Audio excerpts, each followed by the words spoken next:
There's a YouTube show full of fun facts you need to know. Carl rings the bell and the members show to the GMP Morning Show.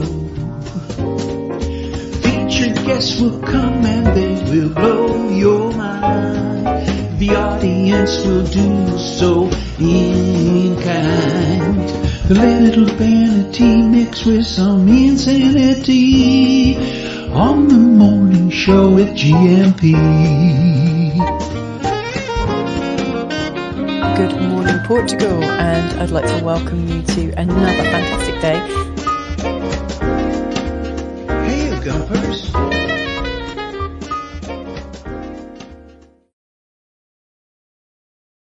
Hola, bom dia, alegria, Monson here with the Good Morning Portugal show, live stream and podcast. Tudo bem? Como va? Como estás? How are you today? Do let us know in the chat, won't you? The Gumper Gathering has begun this morning, 8:30 here in Portugal. Hear ye, hear ye. The Gumpers are here, folks. Coach Turner's in. PT Country Bear, missed you, Marcus. How you doing? Jean's here also. T-Duck, of course, with Ugununu's deep thoughts and dad jokes this morning. And James, I think, was in earliest so far this morning. Before 8 o'clock, bom dia, Gumpers. Feliz BB a todos. Tudo bem? Man. BB, what's he? Oh. Okay. Man, this body of mine woke me up at 4 o'clock this morning, says James, and wouldn't let me go back to sleep. Can you imagine being a slug and needing to go to the bathroom? That takes probably, you got to pack lunch and a book for that trip. Wouldn't let me go back to sleep. On the upside, it's only 8 a.m. now, and I've very nearly completed everything I need to do today. Wow. Anyone else with that sort of insomniacal condition? There are lots of our old videos, James, on YouTube if you need to get to sleep. With some quite soporific specials going back in the stack. Thank you, everybody over there, by the way. 900. We're into 934 subscribers, into that home straight for 1K subscribers. If you haven't subscribed already, please do so on the YouTube channel. That'll be a game changer for us with our multiple streams of income and how we fund this Good Morning Portugal show for you every morning from around 8:30 to around 10 o'clock. And so who's with us this morning on Ask Anything About Portugal Wednesday is, of course, Douglas Hughes, joining us from Welsh Wales. He's more of a 2-minute taster. He's going to be with us for nearly an hour today. That'll be Dougie. And, of course, the debut. He was going to be joining us on Friday, when, in fact, Ricardo joined us instead. But from your home group, our channel sponsors, it's Bobby O'Reilly this morning. He's a real Portugal lover. Coming up to Valentine's Day, we'll be doing a special with Katia Lima tomorrow. And an unexpected item in the bagging area tomorrow will be Tony Bryant. Anagram of his name is Rant by Tony. He's also the Portugueser. That should be fun from 9:30 tomorrow. But from 9:30 today, that'll be Bobby O'Reilly. Really looking forward to catching up with Bobby and introducing him to you this morning. Oh, and before I forget, not me, James, won't be here tomorrow. What? Okay, he's giving his sick note already. Not a sick note, a leave of absence note. Headed to Lisboa to hang out with João F. and the Cancanoni. Yay! Oh, what nice one. Pictures, please, if you can remember whilst you're having a great time in Lisboa. Bon dia, Gumpers from T-Duck. Good morning, my friend. Deep thought from you. Let's get straight into that. Catnip and catnaps. These are my two favorite things from an anonymous cat, which leads us very nicely into the pooch and pussy moment. Let's do that now while we've got a bit of a thread going. Is this your pet on the screen now? That's little Susie. Thank you very much, Sarah, for sending in a picture of Susie. And this is not our new feature because we've had this before, but we are back enjoying a bit of pooch and pussy time first thing in the morning. And who doesn't like to? So there's Susie, sat on a chair, naughty dog. She looks like she is a bit of a pampered pooch, I have to say. Nothing wrong with that. There's Susie then. I think a Shih Tzu. Cute dad joke. But I think Susie with a TZ for a Shih Tzu, the breed variety of dog there. Lovely picture. Thank you, Sarah. And let's go to Bayrada. And who's this? Oh, no, that's a Guess the Gumper, which we love to do as well. This cat has a fabulous story, not unlike the dog we spoke about yesterday at great length. I will not do that again today. But this is Bayrandi's pussy. And let me just find out what Andy has to say about his lovely pet here. What a beauty, her. I don't know. Is this a tortoise shell? Is that the texture and variety style of this particular cat here? Where are you, by Andy? You're a regular correspondent, so you should be fairly near the top of my Oh, I haven't got you down as by Andy. I've got you down as Andy via Austin. Do you remember those days? And this is Joaquina, and was Joaquin named after Grandad until we discovered he was a she. How very progressive and modern. Found her and her brother in a street bin here in Portugal. Sadly, the brother didn't make it. And now she's 13 years of age. Isn't that lovely? So Joaquina, I think, in the garden there, giving that proper pussy look of contempt and where's my food. And this is a picture of her when she was a kitten up a tree. Oh, kitten up a tree is a phrase that all runs together very nicely, isn't it? Look at me, it's helpless. It's a kitten up a tree, and there is Joaquina as a little cat, little kitten up the tree back in the day. And that's a plane tree, isn't it? One of Portugal's very famous plane. Oh, or is it an ash? Maybe an ash tree. I'm not sure. But thank you very much. Nice bit of pooch and pussy time. Who doesn't like a bit of that first thing in the morning? Keep them coming, folks, on 913 590 303. While we're in the picture deck, we had this picture yesterday. This was the Ugu Nunu yesterday, the Temple of Diana over at Evora. And I forgot to mention and give due credit to Coach Turner, who supplied his own picture of the broken. That really accentuates its brokenness, doesn't it? That's quite the metaphor, isn't it, of a faded civilization? You know, an incredible structure, but worse for wear. Some of the current structures of humanity, right? You might say, but I won't get into that right now. Thank you very much, Coach Turner, for sending us that. I think you might be with us this morning as well. Yes, you are, and you're looking back on your working life this morning. Thank you for those dem dad jokes there, T-Duck. And talking of the team, Coach Turner, I've got a couple of videos. We have yours. We'll play that probably tomorrow, Coach Turner. Thank you very much to all the co-host and guest team for sending in your videos. I'll play one of them now and another one later.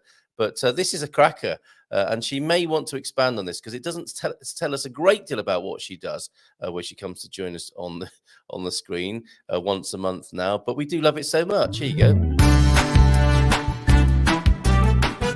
Let's get down to business. Oh yeah, let's get down to business. Woohoo!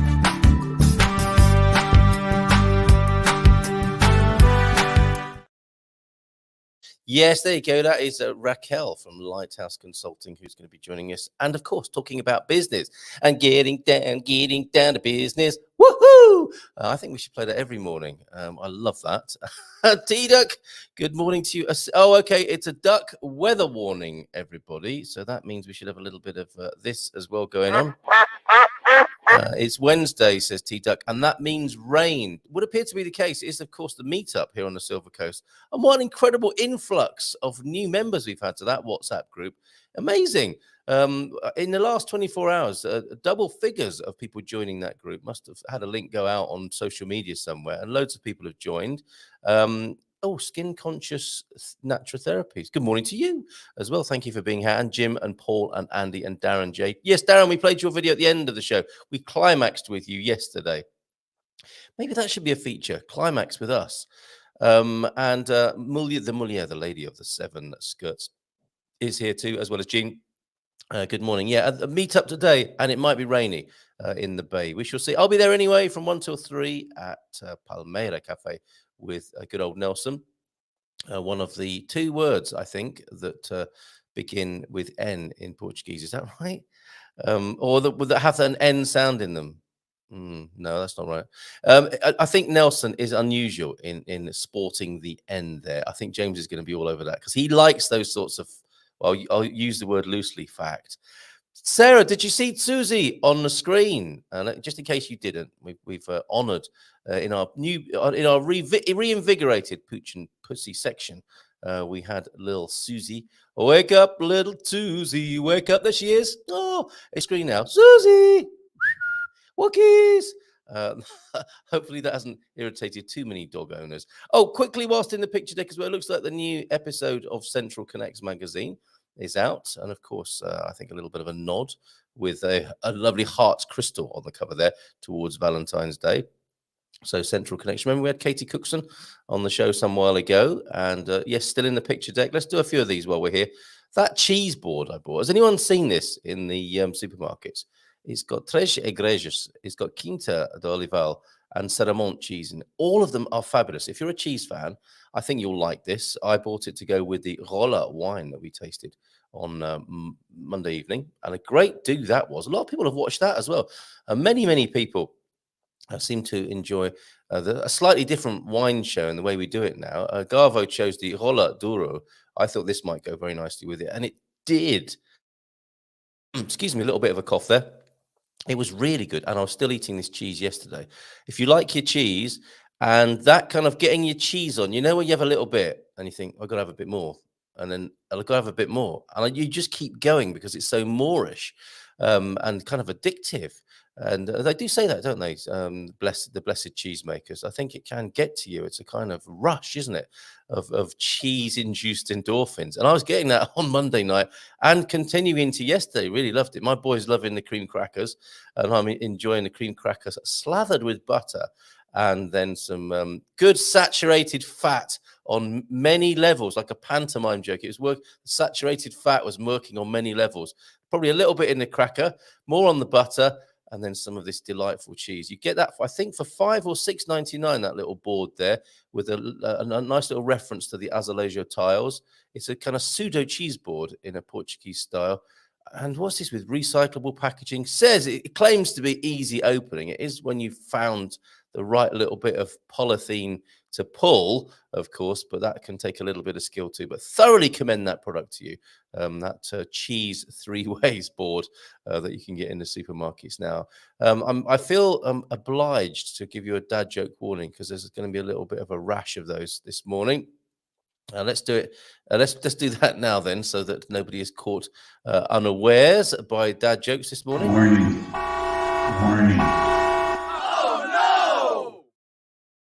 Oh no, indeed. Visual one first, then. Thank you, James. James is on a roll with these. He is the purveyor of the visual dad jokes, and we have this. Is this Bottom or the young? It looks like Bottom because they're looking too old to be young ones in this picture, aren't they? That'll be Rick Mail and Aid Edmondson. Who likes these guys? Never that keen on Aid Edmondson. Actually, just never that keen on the young ones, actually. I think I have a crush on Beyonce, says Aid in his Bottom character, possibly. Whatever floats your boat, Eddie. No, that's Buoyancy, not Beyonce. Oh, hold on, wrong jingle. You should get one of those for that. Thank you. And we need the groan as well, don't we? As well, when these dad jokes. More to come. Anyway, when we play those, we should have a groaning jingle, I think. And on Thursday, tomorrow, is that tomorrow? Oh my goodness, this week's going past quickly, isn't it? Ricardo of AFM, the one who says it's you have to pay your taxes, but you don't have to leave a tip. He's joining us on the Expats Portugal webinar tomorrow, understanding your tax obligations in Portugal. This seems to be a theme of the moment. I guess it's the time of year, isn't it? Don't miss this essential info from tax experts AFM, and I'll be delighted to be talking to Ricardo about that tomorrow on the Expats Portugal webinar. If you've not signed up, let me just take you to our all-new homepage where there is a link to sign up to Expats Portugal. It's the far right on the screen, which I will show you now. Let me do that. Yes, this has been reorganized just recently. I love it, but I wouldn't I? I guess my own website. Actually, people don't always love their own websites. People are often apologists for their websites, aren't they? Have you got a website? I have, yeah, but I haven't done anything to it for 6 years or since I had Netscape. And some primitive software and tried to program it in HTML back in 1997. I use Google Sites and it really suits my style of quick and dirty. But you'll see here, Expats Portugal, if you want to sign up, they've just remixed their membership levels.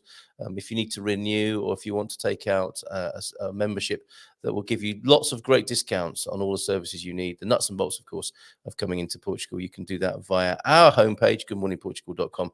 Top right-hand corner tab on that, which leads us very nicely over to our news desk, where I got invited to the World Ocean Summit in Lisbon coming up, I think, at the end of the month. I won't be going to that, but I was delighted to be invited. I'm being interviewed tonight, actually, for a Move to Portugal upcoming conference webinar. I'll tell you more about that in due course as well. We've got that processionary caterpillar news. Top right not top right.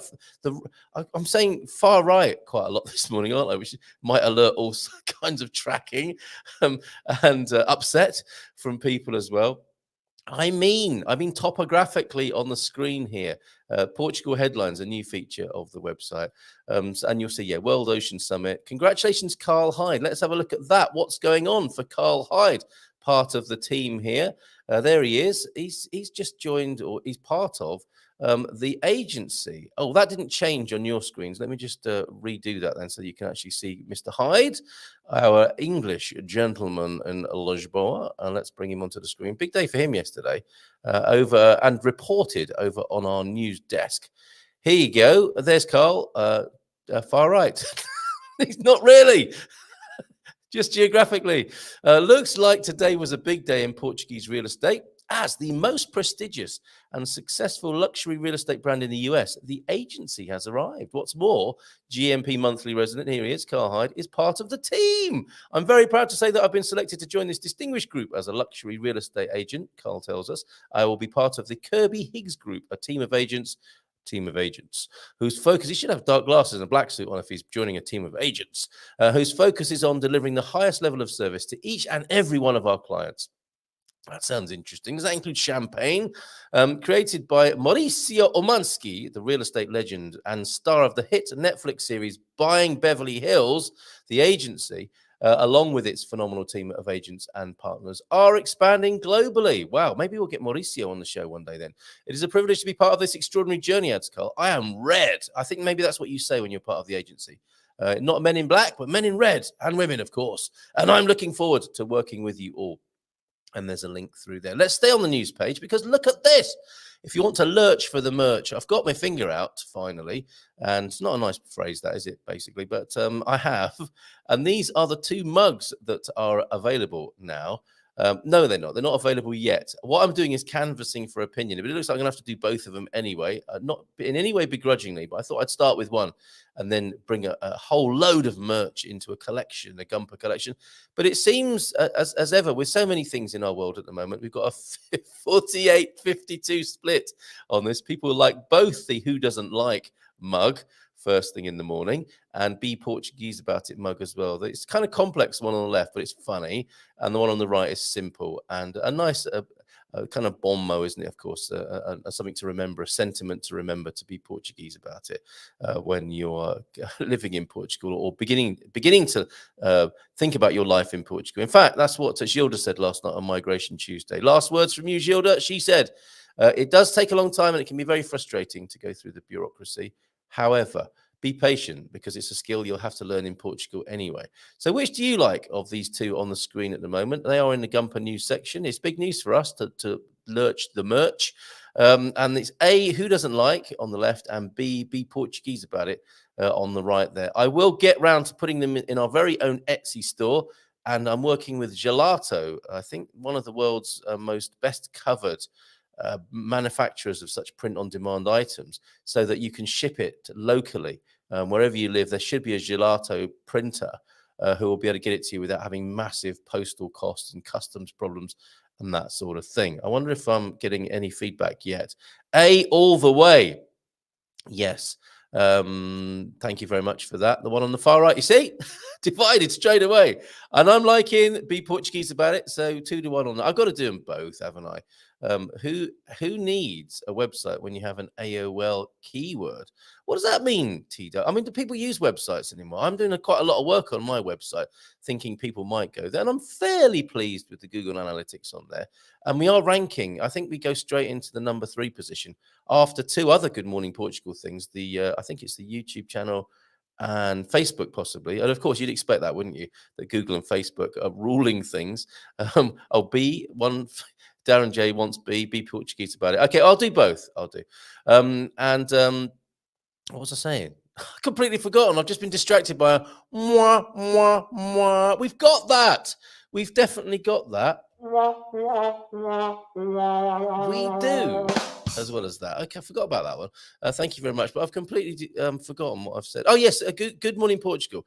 Try searching it. Let me know what because you get different results, don't you? Where you are and who you are and what your search preferences are. Such are the vagaries and the impenetrable algorithms, etc., of trying to find yourself organically well placed on the internet. And that's how I do it. I do it organically. I don't buy any extra services. It shows, Carl, to help my chances. I just want people to genuinely like what we do and go to it without any bells and whistles and trickery and smoke and mirrors and all of that. I like both mugs for different reasons, says James. There's always one. You've all done very, very well. Great dinner last night. That's nothing to do with the mugs, but Joao de Nort is here. Thank you for being here, Joao de Nort. I see who you are and your new YouTube name there. Great dinner with new friends, Neil and Mary. Neil and Mary from San Martino de Porto. Please, when you see them next time, give them our love. Yes, and more people who've moved to the north from not just from the US, but they originally found themselves on the Silver Coast. I suggested they might like to go up and meet friends in the north of Portugal. Never came back, basically. Authentic New York-style pizzeria. Wow, look at that. A home comfort. AOL keywords were a big deal in the 90s. Okay. And that's what became hashtags, I guess, thereafter. Okay, thank you, Sarah, Darren, and Andy and James for your feedback on the mugs there. Do let me know. And is there anything else we should have as well as the... it was a gold mankini, I think, some budgie smugglers, that sort of thing, ready for the beach bod wear, that sort of thing. So let me know what you would like to see in the merch department. I'll get to work on that. Thank you very much. And Jim likes both as well. Morning, Jim. So good to see you here. Love reading your reports on Facebook. And it's so great to have you here with us live on the show as well. What else was I going to cover? Okay, Carl H. Check. Congratulations to you, Carl. Pooch and Pussy's done. Team video. We've done one of those. We've got another one from Phil, which is rather good. Mugs. Wales. I have a video of Wales. Douglas sent me a wonderful video of Wales. He'll be with us around 9 o'clock this morning. I think it's too long to play here on a Portugal-related show, but I'll put that to give you some background about his life in Wales. I'll make sure that goes into the blogs, which you can also see on our homepage. If I bring that back, let me just give you a very quick tour of the homepage and the delights that you can have there. Like I say, I'm really pleased with it. And I've got, I've put some things on there I think are useful to people. So let's see. Oh, yes, it has gone back to the homepage. Let me share it with you onto the screen. Just a very quick tour then of what's going on. Yes. And there's also a very important Gumper blog, which is the Munson's Money Moment this morning, which I'll play for you in just a moment too. But of course, how to become a GMP VIP. That's how we keep the wheels turning and the train on the tracks here, the show on the road, as it were. If you become a GMP VIP, you get a few perks there on the homepage. And of course, a link to how you can become a GMP VIP. And take advantage of our other support services. Join the Portugal Club, which met yesterday evening. I always have a good time on that, helping people move to Portugal. We have a weekly online meetup. That's the Portugal Club. And there is a one-to-one coaching available with me and Mrs. M as well. Quick links, you see, I like. This is quite 90s, isn't it? Quick links A to Z. Blog, Brexit, consultancy, contact, currency, donate, events, etc. Right through to testimonials, Portugal news, your home, vision, watch, weather, well-being, WhatsApp, wine, and Wise card. All quick links. Some of the things we mentioned during the frenetic activity of the Good Morning Portugal show. Simply go to the homepage and you may well see a link to the thing that we've been talking about. And on the right of the screen, this is what I'm particularly happy about, is spotting Portuguese news that I think will be of interest to you. And all the links are on the right of the screen there. Isn't that awesome? Isn't it? Or am I wasting my time over there? I'm not wasting my time, because time spent enjoying oneself is never time wasted, is it? I like it. Anyway, what's this? 111. Power number coming in from Remember Me. It's Slug's friend James. What do you mean? 111 there. What would a video would that video be a video of people crying loudly? Is that in Wales? Or is that not the one you're talking about? Oh, and by the way, the pizzeria is Altadona Carelia. Got to be careful saying that in Portugal. So Pizzeria Altadona Carelia. It's actually in Ponte Lima, in PDL there. My tip for websites: design for mobile first. It does render well, Darren. Thank you very much for that. Are you in that business? I think Google sites are optimized for mobile, so I think that works well there. Although looking at hundreds of links on a mobile is probably not the best way of going about it. Anyway, that will continue to evolve. Well, look at this. We've got a superstar in our midst here. Tiago Zeferino, good morning to you. How lovely. Do send us a link to your fantastic establishment there in Burgão, of course. That's where you are, isn't it, Tiago? Thank you for dropping by. Happy times. Remember being in your restaurant with you and Frank over the internet one time. And I hope you have a fantastic, after the last couple of years, mate, I hope you have a fabulous season this year with loads of people returning to the Algarve and having a lot of fun and eating your delicious food. Thank you for being here this morning, fitting us into your busy schedule. And you've probably been to the market buying lovely produce. Maybe you've been fishing this morning in wonderful Burgão. QR code on all the merch, claro. Okay, yes, I will do that as well. QR code. As in a QR code that leads you to the website once do I actually put the QR code on the mugs, or are you talking about that's how to order them? Good call either way, and it has been great, my friend. Okay, Tiago's having a great time in Burgão. That's good to know. Joao F also here, 2 minutes to 9, and I'm hoping that Dougie will be joining us soon. But if he does or he doesn't, if he has technical difficulties over there in Wales, we will we'll carry on regardless because we've got so much to cover. And I can always just give you another website presentation. Thank you, Sarah and Daniel. Is that is that a video for public consumption here? I'm going to save it anyway and wait for your acknowledgement to play that. Amorosa Beach in Viana yesterday. Diamonds everywhere. Okay, great. That's fantastic. And we've got McKelty, the lady of the set. What if you wondered what sort of dog does a woman of the 7 skirts have? We've got McKelty to show you tomorrow. And Jim, I think that's you, Jim, isn't it, on WhatsApp as well?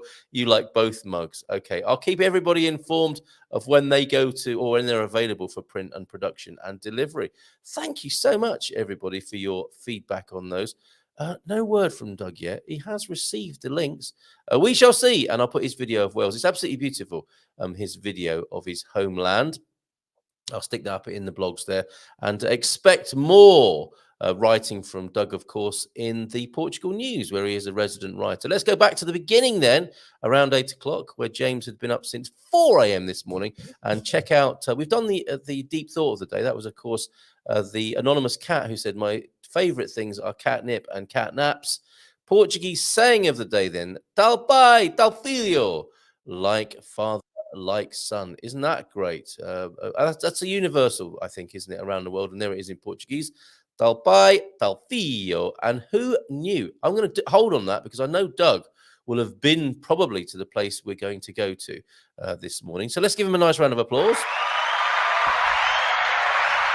And bring him onto the screen from his home in Wales. How are you this morning, Doug? I'm very well. How are you guys over there in sunny Portugal? You're nice and hot this morning. It's going to rain today, we're told. Oh, dear. It's only 9 degrees where I am. We might have a look at the weather page. That fabulous video you sent me, Doug, shows, you said that area that you were looking at, Capel Kirig, I think? Capel Kirig. Does that mean the Kirig Chapel? Is that what it's named after? Is there a chapel? Absolutely spot on. I'm impressed. Right, okay. I have been to Wales, and my ex-wife was from North Wales, from Bangor. Oh, really? Yeah. A Bangarai. She's a Bangarai, yes. The next weekend, we're going to Bangor, we used to say from time to time. There you go. And yes, she introduced me to the beauty of North Wales, where, of course, you are. The Beatles went to Bangor, didn't they? With the Maharishi, I think, back in the day. Yeah, I believe so. The thing where I filmed some of that wasn't terribly far from Bangor. You'll know it, the Ogwen Valley. Yep. Mm-hmm. So some of that was filmed up in the Ogwen Valley. Right, So, fantastic. yeah. Mm-hmm. And you were saying a little bit rough as a bear's bottom, a little bit windy and wet sometimes. Well, apparently there's an urban myth going around that Wattenlath, I call it Watton Windy, in the Lake District is supposedly the most wet, probably statistically is, but quite regularly Capel Kirig sort of trumps all and has the highest wind gusts and the highest rainfall totals for any given month. And it informs the Welsh character. It's not unfair to say that, is it? Absolutely right. Yeah, we have to be hardy to live here. Yes, indeed. And then sort of, when the sun does shine and when there are festivities, you're allowed to enjoy yourself for a little while until it goes back to that savage weather and the sort of dour and the great practicality of the Welsh people is comes to the fore again. True enough. True enough.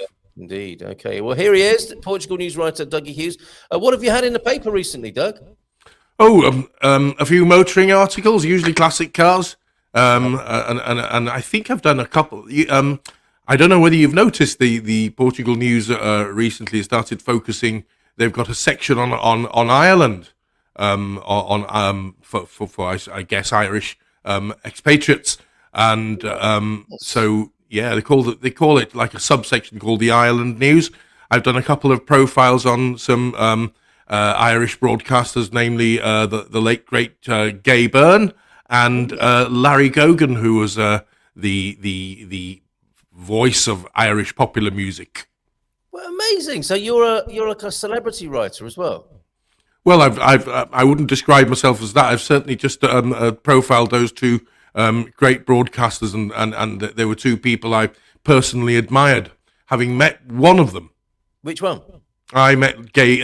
So I beg your pardon. I'm telling you a fib now. I met Larry Gogan way back in the early 1990s when he was doing a live broadcast from Grafton Street. So I turned up there and had a chat with him. Grafton Street in London, where Grafton Street in Dublin. In Dublin, okay. Yeah, right. yeah. It's the main pedestrianised street in Dublin. It's a great tourist hub, isn't it, Grafton It is. Street? Not terribly far from the famous Temple Bar, of course. Yes, amazing. Well, I didn't know that about the Portugal news. Our guest at 9:30, Bobby O'Reilly, an Irishman, of course. Ah, there you are. We'll know about these folks and be glad to hear of the Portugal news specialist feature or section now on the paper there. And I did notice that when I was down in the Algarve, I did hear Irish accents out and about. There are certain parts of the Algarve, aren't there, where it's like being back in UK or further north it's like Northern Europe in the sun, parts of it. And certainly. I heard Irish accents for sure there. So there's quite a big Irish population on the Algarve then. This would confirm that.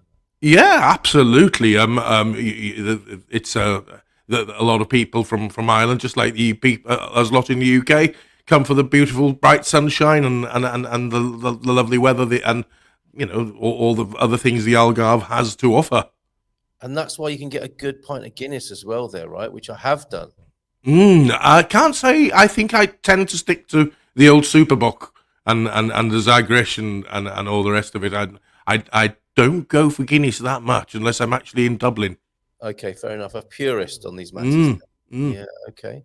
All right. So thank you for your Welsh video, which I'll put in our blog section. It's absolutely beautiful. And those people who want to see more of Wales, who Americans who come over to Portugal, of course, and think to themselves, I love Portugal. I'm glad to be here.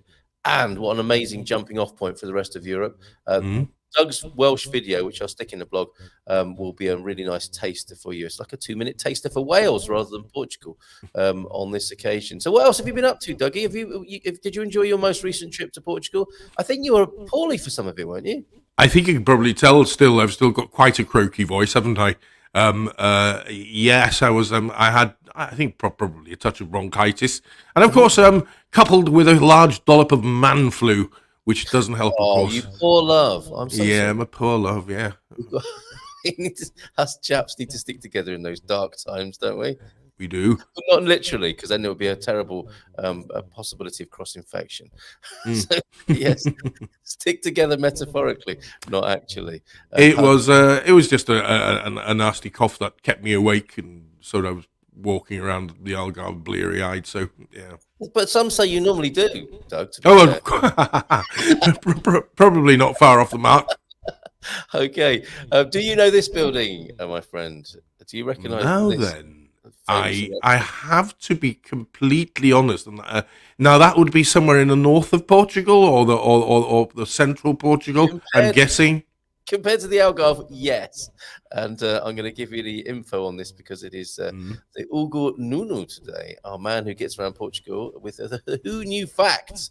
It's beautiful morning. Wherever it is. It so is. And who knew then? The monastery of Batalha is a Dominican. That's not a thing, is it? Whoops.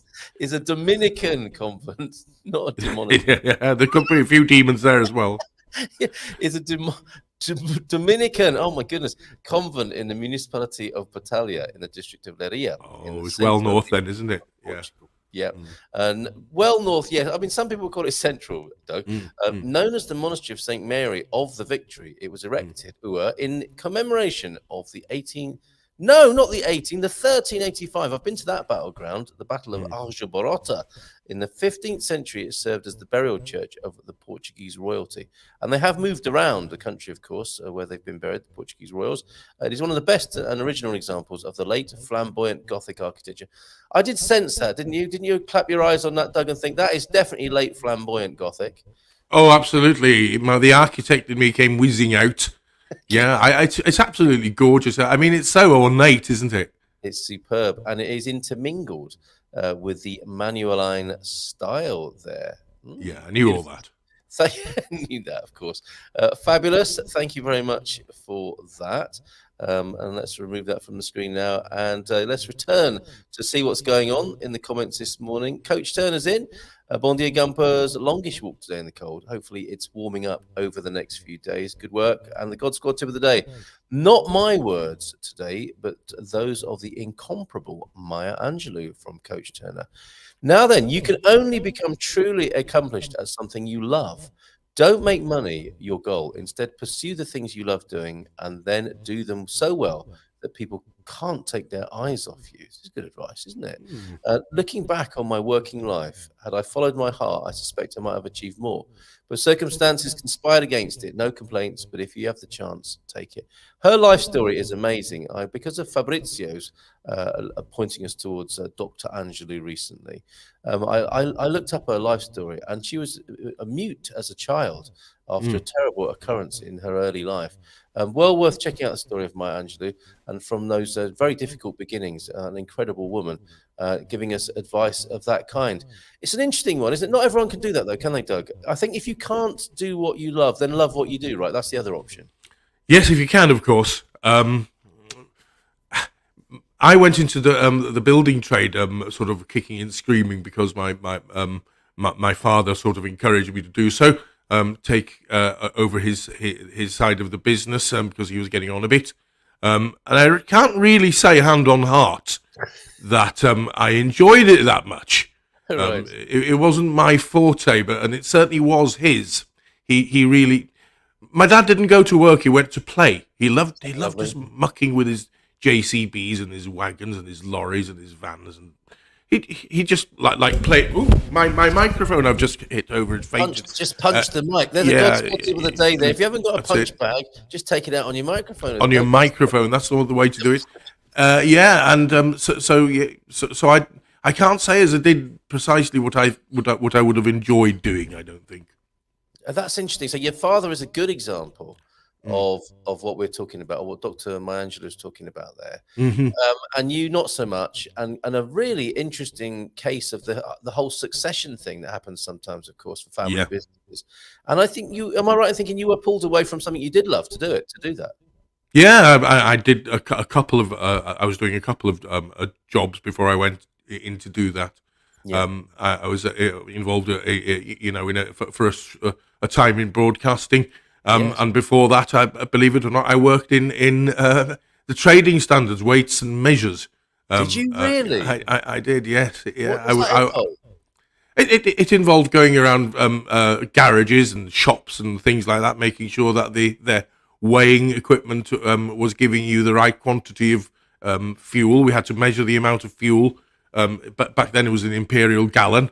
So if it said it was delivering in a bit, there was all sorts of tricks that the garage people used to use to make sure that you didn't quite get your full quota, if you like, for the money. But there you were putting that right. Now, when you speak of it like that, it sounds like you arrived in tights and with a little hat on, or like a tricorn, and a scroll of paper, and I hereby declare this the imperial gallon. No man shall stand in the way of His Majesty's imperial gallon. It's funny, actually. There was a chap who was a persistent offender of various things. He ran a garage. I shan't say where. It's closed now, so it doesn't probably matter. And it was near Dolgellau. I'll say that much. Oh, yeah, I And know he that. constantly was underselling the amount of fuel. So he was swindling his customers basically. And he got wise to me. And what I actually used to dress in, I used to have a tweed jacket and a tie not dissimilar to this, and probably a pair of corduroy trousers. And he used to say when he used to see me, going, "Oh no, it's Mr. Bean." I mean, that just sounds like a wonderful little Welsh vignette. That would be life in Wales, right, at the time. Fantastic. Yeah, he used to call me Wow. Mr. Bean. And were you Probably able to did look like him. Were you were you able to love that job? Oh, I loved it. Did Used you? to, I used to go around other places as well, like butcher shops, and take a sample of the man's homemade pasties and pies and bag them up and send them to the bet you laboratory. enjoyed Yeah, to make sure that what if he said it was chicken in it, it wasn't seagull, you know. Which it could be from time to time, I guess. Yeah, Okay, yeah. very interesting. So, that talking of folks, let us know. Did you do something you loved in your working career? If that's behind you now, and hopefully you found a way of. If you didn't like it specifically intrinsically, were you able to find a way to love what you did instead of doing what you loved? Happy birthday to Lord Andrew Gilchrist. Talking of His Majesty's Imperial Gallons, maybe he'll be drinking a few of those today. Parabéns a você. That's your lot for me, because Lee is suggesting we sing to Andy in Portuguese. I just repeat that over and over. When I find myself at a Portuguese gathering and happy birthday son, I would just be singing that line over and over again. Parabéns a você. So have a great day, Lord Andrew Gilchrist, this morning. Paul Richards is with us. The OLP has joined us. Antonio F is with us as well. Carl Hyde, you missed our adulation of you, Carl. We've done that bit. Congratulating you on your new move, my friend. Who else? Joao F is also here now as well. And Borada, Doug. Borada and Bach. Pete's in too. Andy Klein heading out. I'm back in 4 weeks. Andy, have a great trip. Have a good, nice round trip. Maybe Doug is delayed. No sooner did we say that. I saw a very good English Welsh condom joke yesterday that my father-in-law sent me, but I will not be telling you that. I'll send you that privately, Doug, because I think that will make you snicker. Okay. Tiago has done the market this morning. Look, Burgao, Doug. I know you like it down in Burgao, and Tiago's a great chef with his own place there. The Sailing Club, I think. Oh, isn't that what didn't one of Frank's fame one of Frank's videos was filmed there. Yeah, one of his haunts. He's done the market and got the seafood already. Oh, you're making Burgao is absolutely gorgeous. What a beautiful. Have you ever been there, Carl? I haven't. I've seen the pictures and I've heard of this stunning. man's lifestyle. His father, his grandfather, fished for the food in the waters there, fishermen, and then cook it in the delightful surroundings that you're talking about. Now then, how do I pronounce this gentleman's name? Zeffarino, Tiago Zeffarino. Tiago. Okay. Say as a C. So Tiago Zeffarino. Okay. Very envious right now, Tiago. You're living in an absolutely glorious spot. I love it. Yeah. Yes, indeed. What's this? I hope this is not a jibe about the Welsh. Does a Welsh whale sound differently from a whale from elsewhere, or are we talking about giant mammals in the sea now? No, I'm talking about Welsh whales, as in that's what people. For some reason, that phrase stuck, didn't it? Welsh whales. Is that to underline its authentic Welshness and remind people of what it is to be Welsh? That is a known phrase. It's not just me who says that. Welsh no. It's a description of I think a reference to Welsh-speaking Wales, really, if you think about it. Of course it is, which was quite a political thing back in the 1970s. Yes. It was back then, wasn't it? Yeah, there was a big deal about it back then. Yes, you're quite right. For sure. Okay, I'm going to give you a Munson's money moment now, because we've got some lovely pictures from Porto and Lisboa. And I'll introduce you to who took those in just a moment. You may well know this young lady who's enjoying her time in Lisbon right now. But I'm going to play you the jingle, the vingle as well. It's Munson's money moment, everybody. Here we go.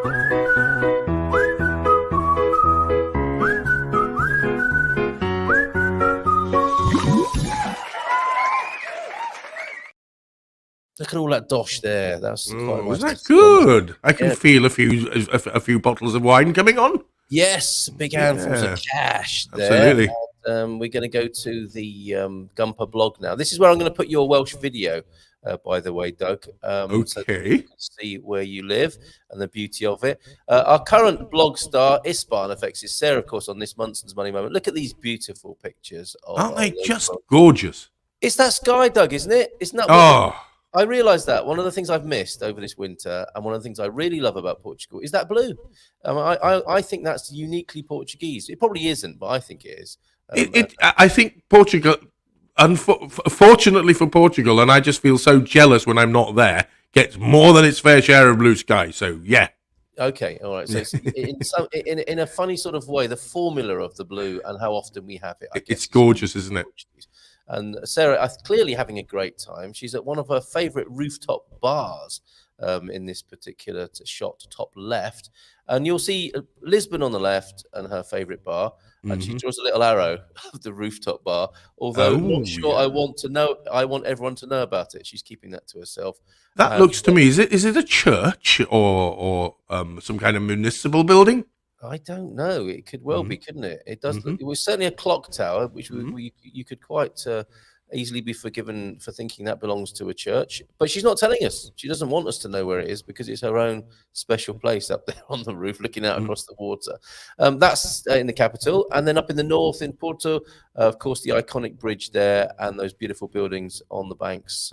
Gorgeous! What a lovely set of photographs. They're great. And congratulations on those. By the port houses, which has a nice vibe, and I fell in love with the white port. What's your favourite, Doug, when it comes to drinking the port of Portugal, which I suspect you do from time to time? I'm partial to a nice Tawny or no, not that kind of Tawny. Tawny Blair. Tawny Blair. I love that bloody Tawny. He's a grand lad. I've got. Oh, my microphone's fainted again. I've got the red Tony Blair tie this morning. Look. Enough said about him. Absolutely. The Tony or Tawny. Tawny Blackburn. Tony Blackburn, straight in at number one. And the other one, of course, and a nice ruby. I'm not so keen, frankly, on white port. Oh, really? No, I'd rather have a sherry. Thank you very much. Okay, and so you've been to the banks of the Douro there, have you? And tried the port houses? I've tried a few of them. There are many more I would like to try, but when you're visiting like I do, time's usually of the essence. So I haven't been into as many as I would like to have. Funnily enough, my wife wants to come to Porto to do just that. So I can see myself bringing her over in not too distant future.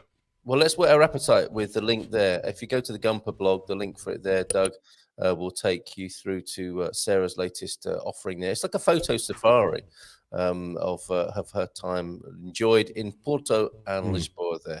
Okay, thank you very much, Sarah, for those pictures. That was Munson's Money Moment. You can, of course, get a free account with Spartan FX if you want to change all that lovely wonga over from dollars to euros or whatever. Now, the serious things. Hello, Douglas. Good morning. Very formal, João Ferreira this morning. Wonderful to see you here. You're writing about Portugal is most generous. Having people like you here can only fill me with gratitude. Well, there you go. That's nice to hear, isn't it? Yes, it certainly is. Any encouragement is always appreciated. Yeah, thank you, Joe. Thank you very much. And I suppose talking of doing what you love and loving what you do, that is what you're doing now, isn't it? I mean, writing about classic cars and celebrities and about Portugal in the Portugal news would count as a hobby you do with great love and affection. I do that. I certainly enjoy doing it. Yes, it certainly occupies a fair bit of my time. So so I wouldn't do it if I didn't enjoy it, obviously. So yeah, that's a fair point. So you would agree with Dr. Angelou there, looking back on life, kids, do what you love. And some say do what you love and the money will follow. Sometimes it takes a while and you have to get a loan in the meantime. Probably, yes. Rely on the kindness of others. Rely on the generosity of strangers and all that, yeah. Other people's sofas. And similarly, work life, I think the the Crosby, Stills and Nash advice in the era of free love was if you can't be with the one you love, then love the one you're with. Yes. That's a nice point, isn't it? Yes. And talking of, I think this is back to weights and measures that you mentioned earlier on. Bobby O'Reilly joining us at 9:30, by the way, this morning from Your Home, our channel sponsors, and we're going to find out more about that wonderful development. The old Red-X trick, some dealers used to place the dispenser in the tank and pretend to put Red-X in the tank at an old penny a shot, but nothing went in. Oh, I see. Oh, yeah. You could pretend to be giving a shot of Red-X, which, what is that, a fuel purifier? It was a kind of a preparation that they had for basically older engines. It helped clean the carburation system and stuff like that, and just keep the system sort of up. And I'm lost. Where have you gone, Doug? What happened there? I don't know. The microphone's been falling over. Yes, it has. And now we've lost the camera. That's interesting, isn't it? Mm-hmm. The ghost of Red-X. Weights and measures. I'll keep talking, Doug. See if you can join us. We can still hear you, so that's fine. Oh, can you? You can still hear me. You can still hear me. It's only the camera, is it? That's gone. All we can see of you at the moment is your throbbing portal. Okay, thank you very much. Nothing wrong with that. No. Well, there is. There's probably a cream for it. There is. Yeah. That's Begins with H. That sped up whistling generates images in my mind of Charlie Chaplin walking and spinning his cane. It is a bit fast. I don't know how that happened with that particular vingle that I made there. Right, I'm going to just leave for a couple of minutes while I try and sort this out. So over and out for the time being. I'm just bashing my desk here as well. And wobbling everything in sight. Smash that like button, says T-Duck as well this morning. And birthday greetings coming in for the Lord Gilchrist of Surrey this morning. Let me go back to a place in the chat where I can make sense of what's going on. I no promises, of course, with that. So yeah, safe trip back to the US and back again to what is home now, Andy. Andy Klein, that is. Have a great trip and look forward to seeing you back on this side. And thanks again for the beautiful video you made of... Actually, I'm going to give that a spin now. Andy Klein is here and we'll be back soon. And this is the delightful video that you made, which I'll give a spin again today because it is Meetup Day today. This is what we can enjoy today at San Martino de Porto, in San Martino de Porto at the Palmera restaurant. And of course, it's going to be this, but perhaps with a smattering of rain today.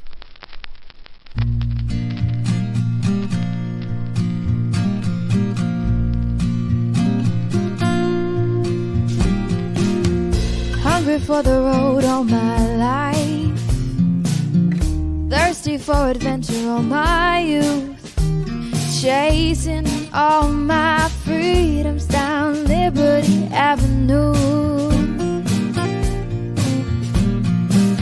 And every time I hear a phrase my mother used to say to me, everything happens for a reason, I get the feeling I need a little taste of home, home, home, just a little taste of home. I need a little taste of home, home, home. I need a little taste of home. Nothing like kitchen conversation, steam coming up off the stove, photographs down the staircase showing our stories unfold. And every time I hear a song my father used to sing to me, sweet words of an Irish lullaby, I get the feeling I need a little taste of home, home,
just bought my ticket. I pick up the phone.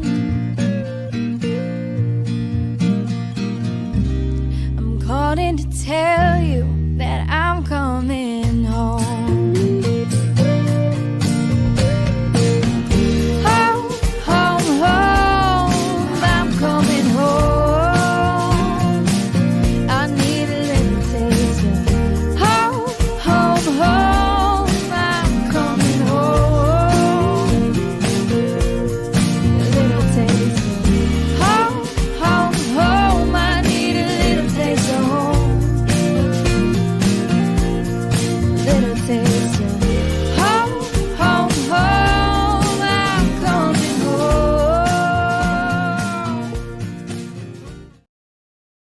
Little taste of home. Isn't that beautiful, Doug? I think that's absolutely splendid. I love it. Taste of home. Beautiful video, superb video, and Really nice. and that Love the interesting- music too, actually. Yeah, Really that's nice, Claire isn't Kelly. it? Claire Kelly, who wrote and performed that on the video there, and it's an interesting situation for those who have this as their home now. That song's especially poignant, I think. People going home, as Andy's, to an original home origination point, and then back to what feels like the new home here.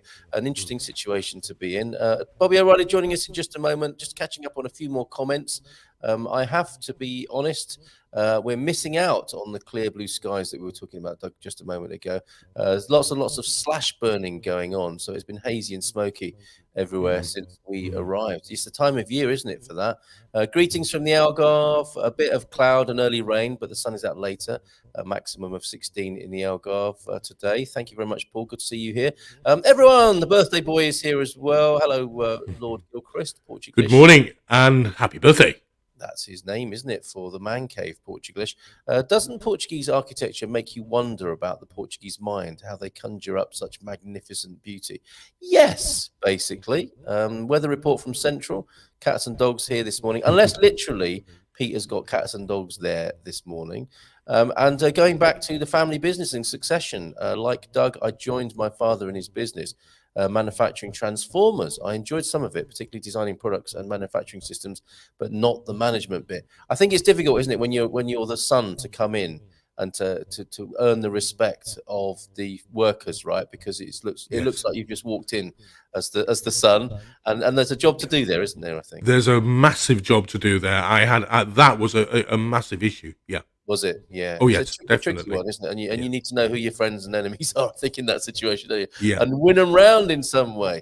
Friday, bacon butties in the morning and beer on a Friday probably is quite a good approach, isn't it? I would have thought in those industries. Ian and Doug, I feel for you all, you old Bangor owners, from not Bangor North Wales, but Bangor vehicles. I just have to add windscreen wiper fluid every 8 months or so.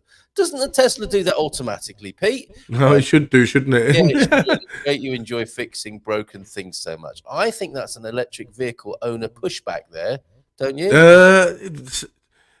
Classic cars can be a pain in the neck. There's no question about that. Yes, as soon as as soon as I start finding it difficult to get spare parts for them, I tend to get rid. Yes. So yeah. He's quite look, he's giving it because you do see a few memes, don't you, having a little pop at the electric vehicle owners. Pete's giving as good as he's getting here. Not everyone can afford to pay so much for those pollutants you are burning. Oh my goodness, Pete. Well, it's true. It's true. Happy birthday to Andy Gilchrist. Sorry, go on, Doug. It's true. I mean, it's what you choose to spend your money on, I guess.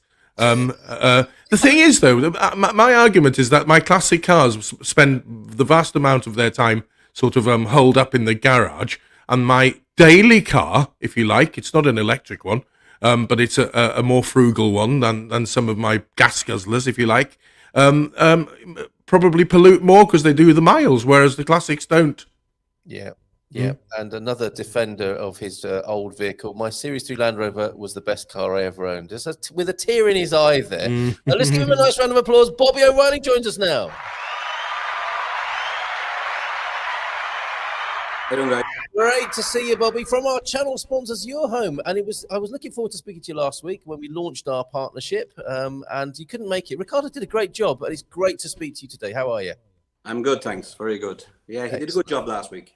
He did, didn't he? He did, and we will play the video of the wonderful Herdad de Mayo development, which Doug is excited about as well. I shared the details with Doug. Yeah, it looks amazing, Bobby. Honestly, it looks absolutely splendid. Very different.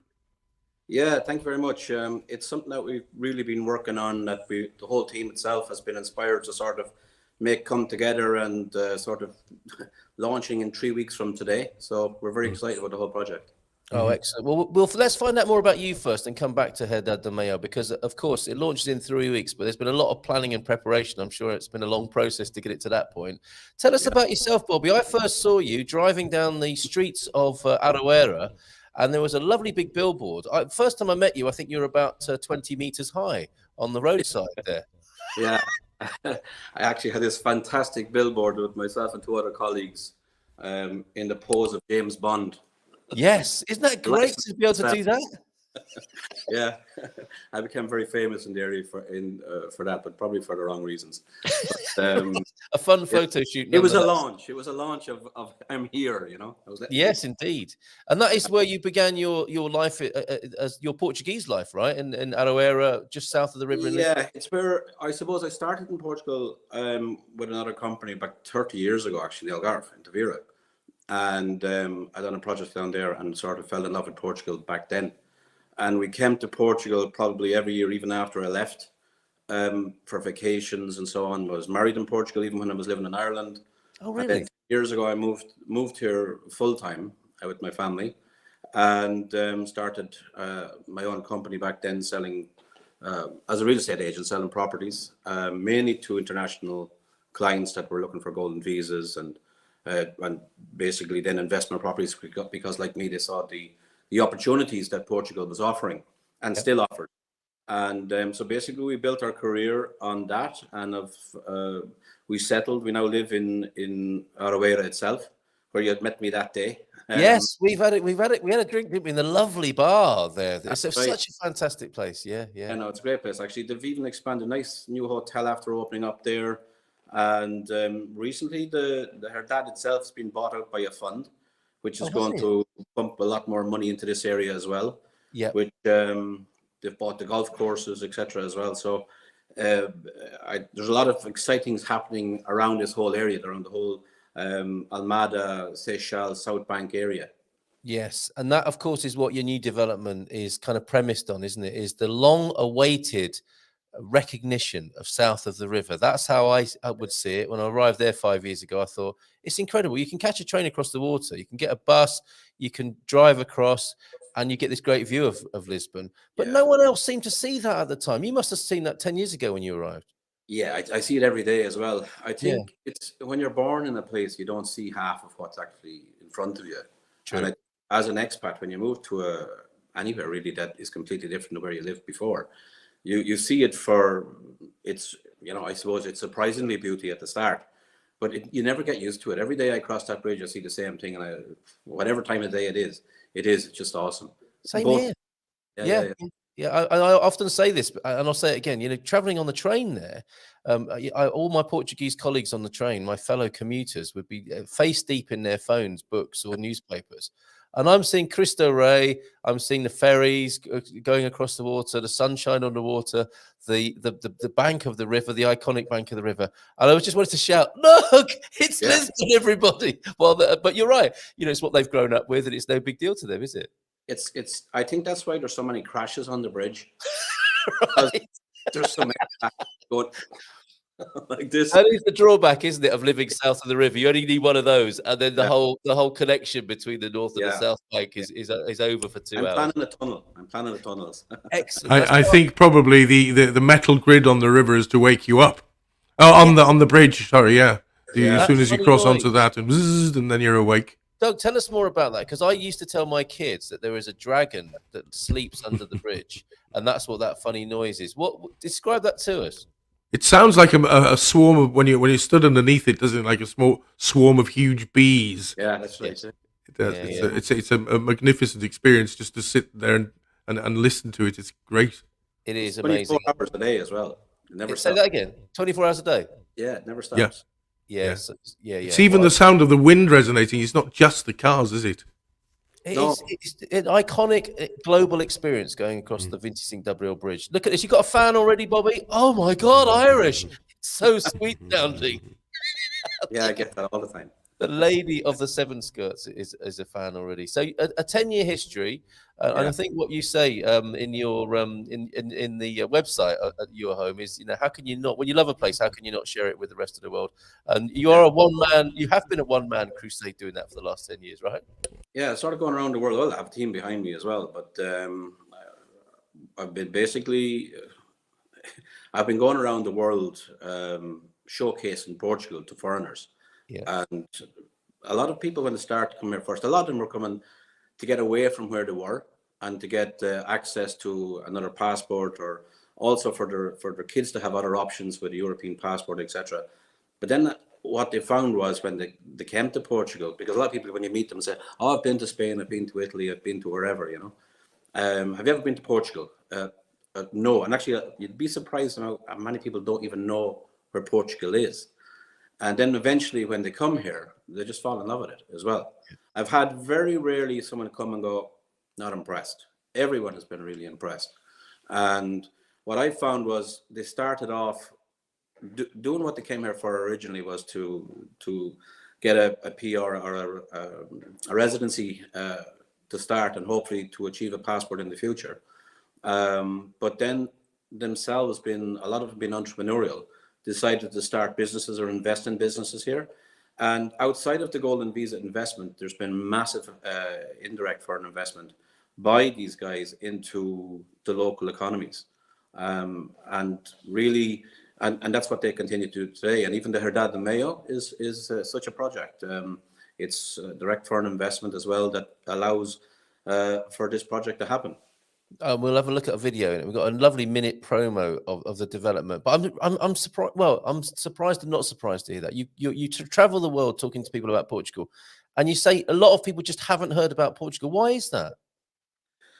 I suppose it wouldn't have the same education as a lot of in Europe would have had. Like, I suppose it's not surprising when you go to other areas where they live, and you wouldn't know their exact geographical sort of situations. Like, Sure. you might have learned it in school, but might have forgotten it. But Yeah. I one in Beijing. I was in Beijing and I was doing a presentation in Beijing, and we had Portugal up and on our sign, etc., and golden visa, etc. And nobody knew where it was, and I mean nobody. But then we sort of discovered everybody knew who Cristiano Ronaldo was. So we took up a photograph of him, and we got lots of people to talk to. That's all I can say. That's inspired. So, That's inspired, isn't it? but that's really how they Cristiano, yeah. So, but even I've had a client, for example, from Jordan, and when they arrived, and I thought this was really strange. They were surprised we weren't all running around like in bare feet, and that we had tar on the roads and things like this. So there's and actually I would say Portugal's not promoted near as much by the local government as it should be. It sort of seems to be like the best kept secret from a European point of view as internationally. Now the Americans, as you see, are starting to wake up to what Portugal is and what it has to offer, and especially the people that are just across the pond. But it was the likes of myself and other companies that were selling the golden visa that were out there promoting the country for what it was. And it was really selling Portugal and basically what Portugal had to offer. And that was the first thing that you had to sell, Portugal and Europe. So yeah, that's what we've been doing. So it takes an Irishman to come to Portugal, fall in love with it, and then fly around the world telling other people about Portugal in the place of Portugal's own government, perhaps.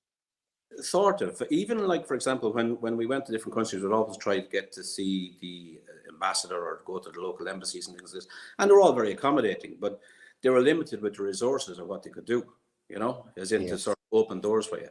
So that's always been a bit of a battle. But but it's very enjoyable, I have to say, as well. I bet. Yeah, you're being part of the you're like an unofficial ambassador, I suppose, for the country, aren't you? Sort of, yeah. The expo was, of course, a turning point, and the pandemic has turned out to be a turning point for American interest, right? Yeah, I think world interest. I think everybody after the pandemic has sort of sat back and sort of had a look at themselves, like what you were talking about, the guys going across the train in their phones. Yes. That even changed. I think people sort of took their head out of their work and out of their everyday sort of busy lives, and sort of had a look at, like, am I happy with this? Because they had a lot of time to think. And this working from home, everything was started to change. Then companies started to discover that people could work from home, albeit I think at around a 50% capacity myself. But I think people then decided where they wanted to live and what kind of quality of life they wanted to have. And I think that was a big part of his quality of life. And then if you look at what's happening now in Europe and the cost crisis or the cost of living crisis and so on, people have to think long and hard about where and how they want to live. And very interesting. And that actually happened here as well. People from different parts of urban UK decided that they didn't want to live in an urban setting anymore, and moved to bits of Wales and other parts of rural UK en masse, just to escape the big populous areas. Yeah, and as well, has Wales got a golden visa yet, Doug? I don't think so. The woolly visa. The woolly visa. Yeah, golden fleece maybe, but you have a UK one. Is there a UK golden visa? Is there really? I didn't know that. There's an Irish one. There's a Maltese one. There's a lot of them around Europe, actually. They differ in how they're presented, and actually the Portuguese one is probably one of the best ones because it's not like a passports for sale type program. It's really it's a residency by investment, which allows for temporary residence over a 5-year period. And then after 5 years, somebody can either apply to become a permanent resident, or even under the rules from 1974, being any sort of resident that you can apply for a passport. And of course, under that rule, you have to have A2 level Portuguese and have had a residence for the previous 5 years. And I think that's where it's different than most of the other programs that were in Europe, where they were more like passports for sale. And that's why it's a real program. It's been a very, very successful program for the Portuguese government, although I have to say they didn't help themselves as well. CEF itself has been a disaster with the golden visa program. But it was a great idea. It just it needed a lot more, I would say, governmental assistance, and it could have been even a lot more successful for Portugal itself. Yeah, and then Antonio Costa didn't help recently either, did he? By throwing some doubt on it. It's yes, they're not helping sometimes. Going back to what you said, Bobby, about you're traveling around the world telling people about Portugal. When I first started talking about moving to Portugal, the initial reaction of some of my friends and family was similar. Portugal, like they'd never even heard of the place. It's amazing, isn't it? And some of the Spanish maps don't help. They don't even name or show it, do they, on the Iberian Peninsula? And love your work, Bobby. A huge fan of off-plan and sustainable. Keeping an eye for Porto options near the sign of the highway to Lisbon, because apparently that's the place to be. The Portugal son's in South Africa. I think he wants Herdade do Meio up there in Porto. If you could stretch to that at some point. Bobby looks like Matt LeBlanc. Not only does she love your accent, she's likening you to Friends actor Matt LeBlanc this morning. You do one. And let's have a look then, because the things we've been talking about, the thoughts, the changes of people's minds and hearts, and the reflection, I think must have inspired part of Herdade do Meio, right? The planning of it and what's incorporated in there. Yeah, basically it was, first of all, when we first acquired the site, it actually in Portugal had planning. It's a great thing in Portugal, which I discovered over the years. You bought, it has planning. It has, yeah, and then you find out it doesn't. What do they mean then? What do they mean? They said it's got planning. Sort of has planning. Sort of somebody has drawn something on a piece of paper and talked to somebody, and maybe, it's a lot of, you really have to dig down to it has planning. But no, you can do this for sure. I spoke to a guy, like, yeah, no problem. So, it was a sort of a very big learning curve for us, because it's our first big project. We've done a couple of buildings and so on in city centre, and a couple of smaller housing projects and stuff. But this is 70 villas, and this is a proper site. This is 11 hectares. It's next to the train that will bring you to Campolide and Setrios in Lisbon, which is basically 15 minutes on the train. Again, crossing that lovely bridge. Yeah. But you can walk to the train, 5-minute walk from the site. But it's not just a housing development. It's a development of 11 hectares that it's trying to incorporate a completely different concept of living. And it's based on the end user, because a lot of time developers, when they develop, they build houses, square meters and price per square meter and how much they can sell it for and what's the cost of building and so on. What we decided to do is work backwards and look at what really people would like to have in their house, or what kind of options that they would like to have available to them. And we sat around the table and sort of made a list of all the best things we could think of, if you like, and ticked off the boxes, and then sort of from there worked out what was viable to keep it still affordable, because it needed to be affordable to the local market as well. And in something like a project like this, you could turn around and sell it to investors, no problem, to be honest. In the international market, they would eat it up. But what we're trying to do with this project is make sure that it's a local market that can buy it, live in it, and then that allows us to expand onto our next project, showing that a local market has an appetite for this kind of product. So on this project, we had originally, as I said, planning for 170 square meter bungalow villas. And the sites that each one were made up of was an average between 350 up to 600 square meters of a plot. So 170 square meters footprint taken off, that was taken off nearly half the garden. So we decided to put it over 2 floors, and then we decided to put a basement in as well. So now what we have is a 250 square meter villa, which is including the underground garage, and 170 square meters on 2 floors over.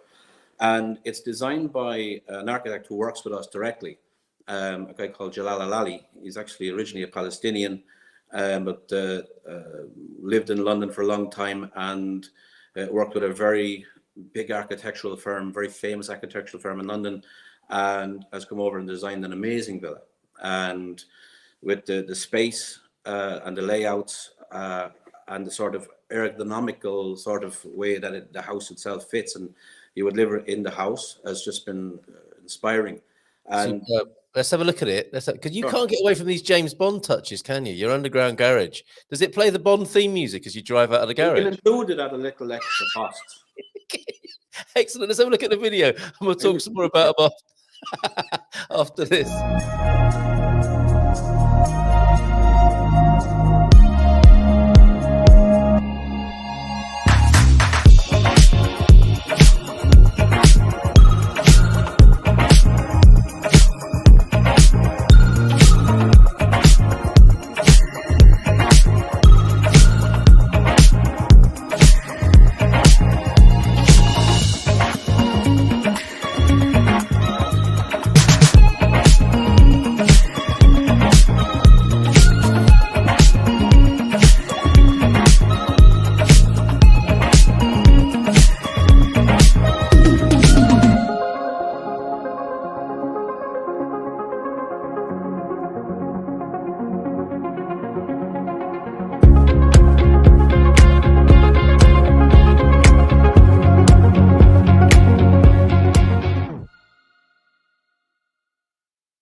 That looks so great, doesn't it? Doug, what do you think?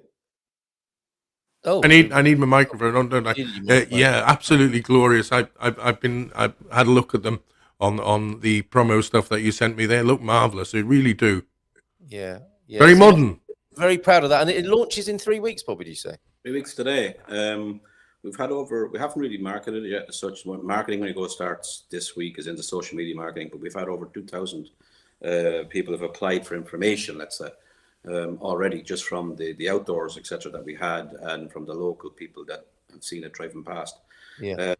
And I think there is a huge interest in it. And I think when people discover what it is, there'll be even a bigger interest, because this project itself is, we won't say it's totally off grid, but it can be as much as possible, as much as you want. We have 8 solar panels on the roof that will supply, and they're all 550 watts per hour, each solar panel, that will supply we're putting in 3 main batteries at the start. It's 24.2 kilowatts that would actually run any normal household without actually having to go to the grid. And so if you want, you can add on more panels, you can add on more batteries. So depending on how much power your demand or you need, you can actually just add on. And they're basically it's a very simple system to do it. You can do it yourself. You don't need us to even do it for you. It's incredible. Charge your car. Basically, what we're trying to do is have one bill, and that should be your mortgage. So even if you have an electric car, for example, you can charge a car. A small family car, you can do 100 kilometers a day with the power that you can download from the solar as it is. If you have a bigger car, you can add on more panels, more batteries, whatever you like.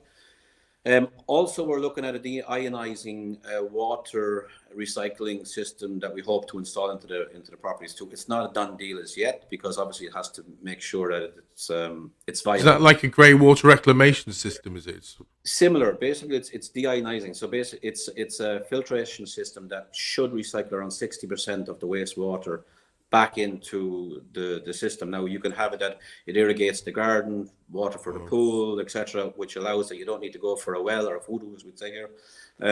And water's a cost here as well. And as you've seen, we had the droughts in the north of Portugal and so on all last year as well. So I think maintaining the water supply and having another low cost to running this house is a big part of what we're trying to achieve here with the sustainability.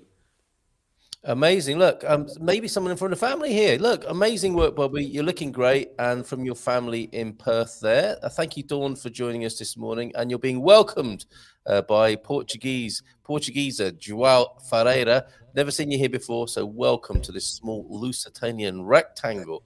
Don't be alarmed by that description, Dawn. Fantastic to have you here. And Lorna is in as well. Good morning to you, Lorna. Thanks for joining us.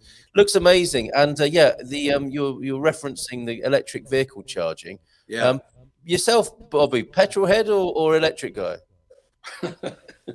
I'm a petrol head for now. Okay. I have to change if I'm selling it. I have to change. I have to change at some stage. Yeah. But I think the technology is coming on so much, even around electric cars in the last couple of years. Right now, we're in talks with a very large motor company who are going to promote, along with their houses, an electric car. In other words, they're going. Great idea. The idea is that you can buy the car as well as the house, and you have two options mainly. You'll have two options that they'll be offering a special offer up on purchase of the house as well. So it'll be on display at our marketing suite. We have a marketing suite on the site, which is, we want to showcase the site, showcase the area. We want to showcase the social side of what we're trying to do as well. We're building 8 paddle courts. Yeah, I saw that, yeah. A big thing here now in Portugal. Also a multi-court, which is basically courts, basketball, tennis, and so on. And an alcohol-free bar, cafe. So we're going to go with the whole health type side of it as well. So and has a gymnasium and so on. But that's not just for this development, for the whole area. It's for the whole surrounding area. The idea is that it's to create this. I would say it's not even a development. It's a new neighborhood, and to incorporate into the neighborhood that's there, and bring that neighborhood into this neighborhood as well. And I really believe that's going to add value to everybody. And I don't mean just in monetary terms. I think in the sort social of terms, right? Absolutely. Yeah. And that's a really wonderful thing that you've held on to there. I think that demonstrates your love of Portuguese life, because many developers will be thinking, I know what foreigners want. They want to be separate, and they want a gate, and to integrate, not only to have an aspiration to integrate and not be gated, but actually to create a cafe, restaurant, bar that invites people from the whole neighborhood to come in, I think is a masterstroke and a really good nod in the direction of true Portuguese culture. Yeah, I think, look, I remember many years ago, I lived in Spain, and I was in a show house at the time, and there was an English couple came in, and they asked the lady in the piso piloto, as they were called, do you have anything that's away from the Spanish? Oh dear. And yeah. Remember, the woman's reaction was just to get out. Get out. How you coming to Spain? Incredible, so right? Coming to Portugal, I think, especially in this area as well. I live here because I love Portugal, and if you ask any of the foreign people who move here, the people is in the first 3 things they'll say when you ask, what do you like best about Portugal? the climate, the food, the people, they're lovely, etc. So why would you want to sort of be separated from them, you know? Quite. But you So, didn't have to do that, did you? You chose to do that, which I think is oh, great. absolutely, absolutely. Like for us, it is actually our market now is not foreign market. My market, I believe, is people who want to live in Portugal, and up to now it's been a foreign investment market. But right now, the way we want to steer our company going forward is to provide local sustainable housing for people who want to live in Portugal. Now, whether that's Portuguese, whether it's foreign people, doesn't matter. For me, it's people who want to live here, and I think if you live in Portugal, you live here because of you have your own reasons to live here, you know, and there's some fantastic reasons. So for me, it's about supplying something that I believe there's a market there for. I really believe people will grab onto this opportunity, and I think it'll also inspire other developers to follow as well. I think you're right. Yeah. Bricks and mortar, and I'm not saying there's a lot of very good developers out there that want to get their backs up, but what we're trying to do is just to come up with something that's a little bit more, how would you say, modern. And again, we haven't even spoke about the smart home technology that's going into the houses as well, that people can adjust and have, whatever way they want. So it can involve the security system, the climate control within the house. It's just to make life a lot more comfortable. But there are options that people can see at the marketing suite in Herdad de Mayo on the site that will be open from the 1st of March. Great. Okay. Morning to you as well, David. A message to you there, Bobby. Good on you as well. And I think you're right, Bobby. This will be an invitation to other developers. You're taking a brave step here, I think, aren't you, to do something a little bit different? Because developers do play it safe, don't they? They want to sell them, and they want to get it moved, and they tend to do things according to what people's expectations are. And it is dangerous, possibly, as a developer, to play with that and take risks. And clearly, you are doing that here. I hope not taking a risk. I think basically what we've done is we've recognized there's a niche within the market. Yes. There is other companies, I'm sure, already offering solar panel solutions and so on. For me, it's this one ticks all the boxes. It's the location. Herdad de Mayo means the Herdad in the center or in the middle. Yeah. And the idea is the location is that you're 10 minutes from the beach, from Fontatelia. Again, 10 minutes from Herdad de Araújo, where you have the golf. If you're into golf, you're a couple of minutes from Sierra de Javida. You're a couple of minutes from Lisbon. You can take €40 train ticket if you're a resident in Portugal. You can go from Setúbal to Ericeira on the train and walk 5 minutes. So you don't have to have a car if you don't want. We're offering 2 electric scooters with every house as well. So the idea is that if you live or work live here and work in Lisbon, you can take your electric truck in it up to the train, get on the train and get off it and scoot off to wherever you're working if you like. So you don't need a car. And it gives you back probably 2 hours a day that you normally wouldn't have by sitting in traffic. Well said. So regardless, and everybody, like we're 12 kilometers from the city, Herdad de Mayo. But if somebody crashes on the bridge, or if somebody crashes on the A2 or whatever it might be, or has an accident, or there's roadworks or whatever it is, you can be sitting in your car for either way. And it's only a matter of whether or not you get to the office in 20 minutes or an hour. And frankly, if I lived in a city, I wouldn't want a car either, because they're more of a burden than they're of worth. So I again, what I'd say is that this gives people the opportunity to choose. If they want, they can have a car. And I'm sure most people probably have a car because there's so much around. But again, this plot has its own bus station, so it's got all the boxes ticked. So I'm waiting for someone to come up and say to me that, well, what about this? And we hadn't thought about it. So I really think that this is going to surprise a lot of people. Yes, this is great, Bobby. Are you all right for a couple more minutes? Because we have got some lovely comments and questions. Excellent. Solar fan Pete I guess his YouTube channel gives it away. Solar Life Portugal. Solar is awesome, quiet, reliable, and cheap. I have to admit that it all depends on your usage. We have 120 kilowatt batteries and still push it, but not everyone is running a pool and 12 aircon units. Sounds like the Pentagon there, doesn't it? And another James Bond reference. You mentioned the Arabada National Park. A scene from, I think, on Her Majesty's Secret Service was filmed there with Diana Rigg in it, in the Arabada National Park, just down the road from this development. Never far away from James Bond when we're talking to Bobby O'Reilly, clearly.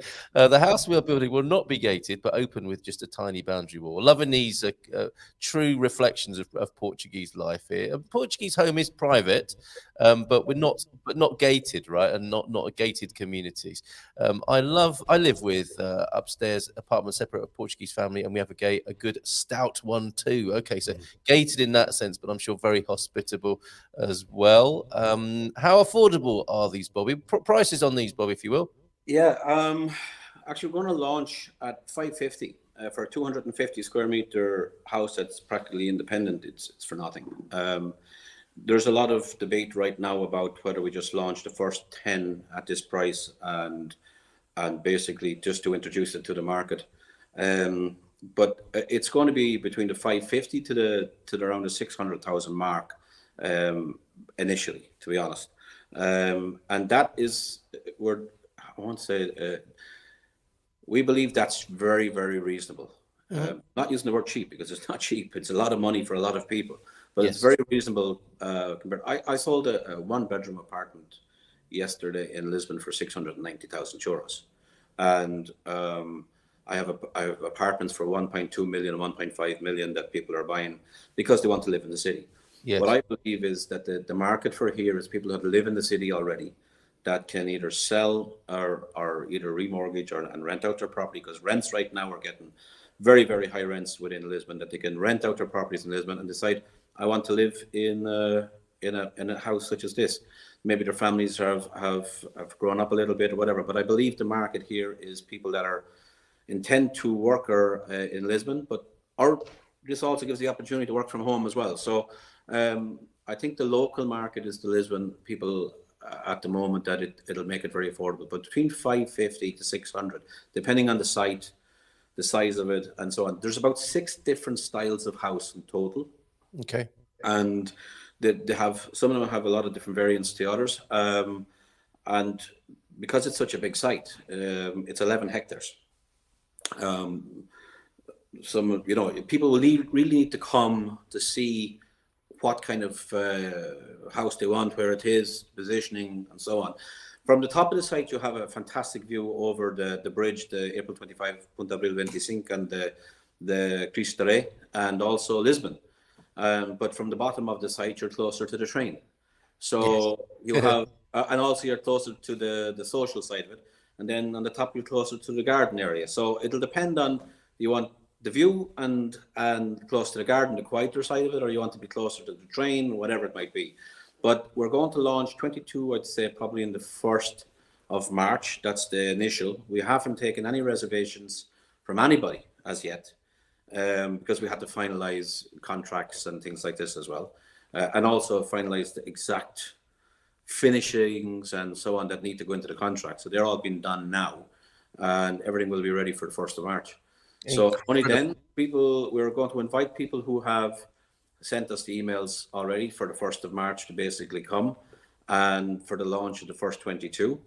And if they want, I would say, to pre-book, put down a reservation prior, and then if they don't find the house that they like or they're not happy, they can have their booking returned. But also on the payment schedule, we're looking at trying to do a very, very easy payment schedule, where it's probably going to be 30% on the CPCV and the remainder on the deed when the keys are handed over.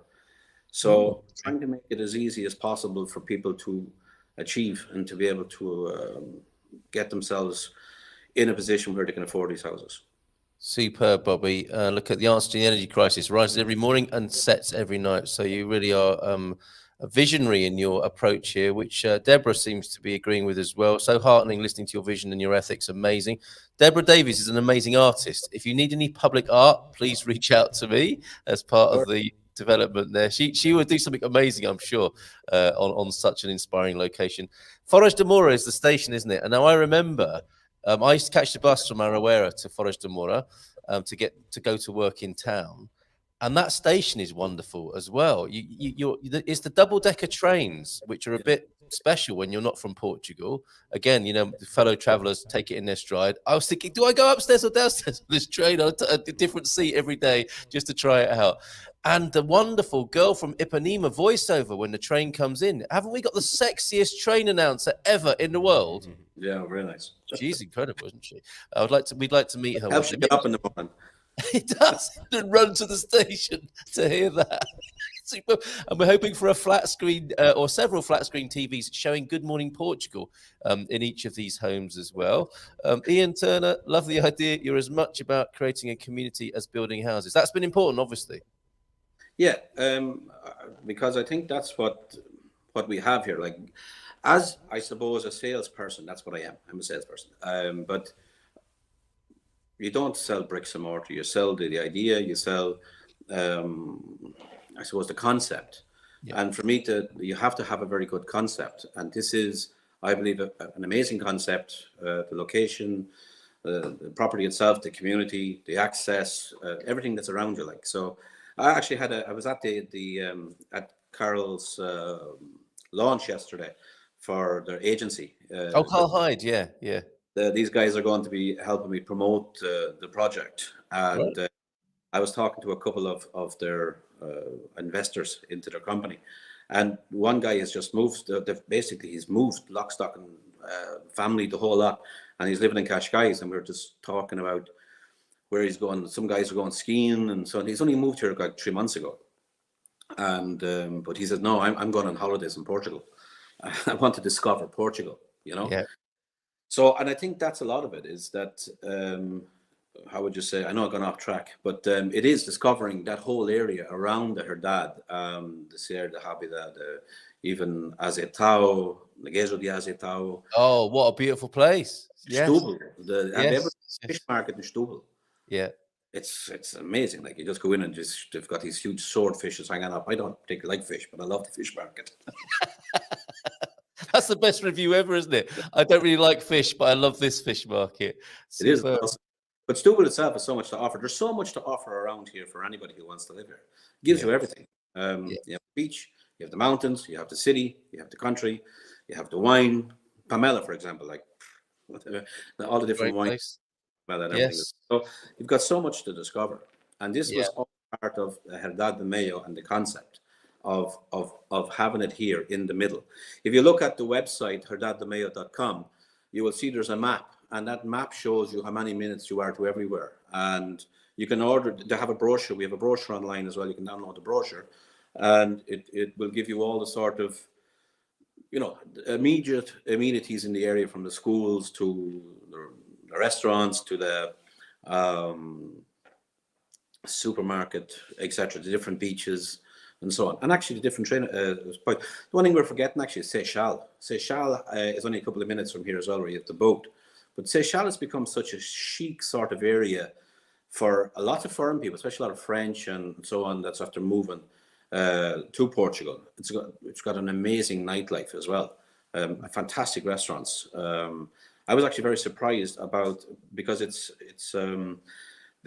how would you say, the municipality are very proactive in developing the whole area. Yeah. And for a long, long time, it wasn't very, very proactive, but now it is. And they've copped on to see that they want to get that foreign direct investor and that sort of mixed culture of people living there, because it's now a completely different place than it was 5 years ago. It's incredible, isn't it? And 5 years ago, you know that hairdressers at the Herdad there, just down from the bar. Yes. There was a South African woman in there, and she lived in Seychelles, and she was telling me about how amazing it was. Cheeky Cow told me, had I ever thought about having a hair transplant? It was the first time a hairdresser had ever said that to me while I was sat in the chair while she was looking down on my head. Yes, but she was right. It's the taxi drivers and the hairdressers of the world, isn't it, where you get the real information. And she was talking about Seychelles back then. She lived there, and she was saying how great it was. She knew a thing or two, and I've nearly forgiven her for saying that to me as well. Bobby, when did you start this amazing project? Well, actually, we've only started on the site now. Again, planning and planning and planning and planning. So we've got all the infrastructural planning sorted now. It's done, and we're only now for our Avara, which is basically the final license to do the construction side of it. Which it's the last thing we're waiting on is the EDP or REDS, the electric company. Could be a while. Form, you know, jeez, you want to just go stamp that, you know. I'm thinking of going and buying a stamp down the road and stamping it myself, you know. But yeah, it's the bureaucracy and the red tape. We should have started it a long time ago, as in the actual construction side of it. But unfortunately, as we all know who live here, things don't move at the pace that we'd like them to. But as you said, you have to get used to it. But we're on the edge. We should have that final stamp, I'd say, week, 2 weeks. It's all approved. It's just a matter of handing me over the piece of paper, and then we hope to have all the big diggers and everything on site even before the 1st of March. We hope to have about 100 or 150 people working on it by the 1st of March. Well, I hope to report from there one morning. That'll be superb. And how exciting will that be when they cut the first break the ground, I think, is from breaking the ground to topping out. What an amazing project that's going to be. And I'm sure you're going to be very proud of that. Going back to the idea of selling, as you said, you're a salesman. So is Capricorn Chris here. We sell the sizzle, not the sausage. And I have to say, you've got a lot of lovely sizzle that we've talked about there. And people can, if they go to this link here, you can get the brochure and you can see the website. I have to say, you do have a lovely sausage as well. It's not just about the sizzle, if you don't mind me saying so. And the great news is, Bobby, you'll be with us as a resident. This is Ask Anything About Portugal Wednesday, of course, and you'll be joining us from time to time on a Wednesday and sometimes on a Friday, sharing your love of Portugal. You know, that's the thing, isn't it? You love this country. You've got a 10-year history here, and I'm sure you'll have lots of great stories to tell about being here too. So I'm looking forward to hearing those. And thank you so much for being here this morning. No, at all. Thank you very much for taking me, and great show. I'm up every morning listening to it, so I wish you all the best of luck, and I'll see you again next time. Nice one. Great debut. Love to see you here, Bobby, and all the best to the team at your home, and see you again soon. Thank you very much. All right, take care. Have a great day. Ciao, ciao. Ciao, ciao. There he goes, Bobby O'Reilly. How about that? So looking forward to talking to Bobby again. I hope you didn't mind my comment about the sausage too much. I didn't come out quite as I planned. Apologies, computer seems to have a glitch. So we've lost Doug as well, but Doug was nodding along nicely to hearing about that project. Looking forward to seeing that shaping up. Hopefully won't wait as long as for you, Pete. 2 years for EDP. And hey, Bobby, you're home. Or look at home in the side seat. There you go. Yes, he does look at home in the side seat. Your position quite often, Mrs. M. We haven't seen you for a while here. We haven't got the hump with each other. Sometimes that's the reason we're not on the screen together. But we work through it. And normally by the next day, she's back. We'll see when she comes back again. So sometime soon this week, I hope. Of course, Katia Lima tomorrow, talking about Valentine's Day and the amazing rant by Tony Bryant, the Portuguese, will be joining us. Acknowledge sailor. What does that mean? I wonder, Jean. Great to see you here this morning. Thank you for all your comments. And thanks to everybody who put comments in. There's the CTT scam that's going around. I think you get a text message asking you, is it actually the CTT or is it somebody pretending to be them? Maybe it could be both. We should talk about those, but we've run out of time this morning, Owen and Antonio, who are talking about that. Got a little bit hijacked by talking with some excitement about the new Hedad do Mayo project. But we will cover that. We'll make sure we come back and cover everything that's of interest to you in this wonderful Gumbo community of Good Morning Portugal. Have a great day, everybody. Philomena on Friday, of course. I think I had a photo to share that's to tell you what's to come on Friday with Philomena. Look, it's that time again. That's Philomena on the right with the nice moustache. The lovely lady in the middle there is, I think, the winning Torres Vedras Carnival Queen there, I think we can say. So looking forward to talking to Philomena on Philomena Friday. Yes, we'll talk to her on Friday. So have a great day, and I'll see you again tomorrow morning with Katia Lima and with the Portuguese. And tomorrow night, don't forget, it's the tax special on Expats Portugal's webinar of the week as well. Thank you so much to Doug. Thank you so much to Bobby. A great debut here on the Good Morning Portugal show. I have that feeling, folks, where I'm thinking, have I covered it anything?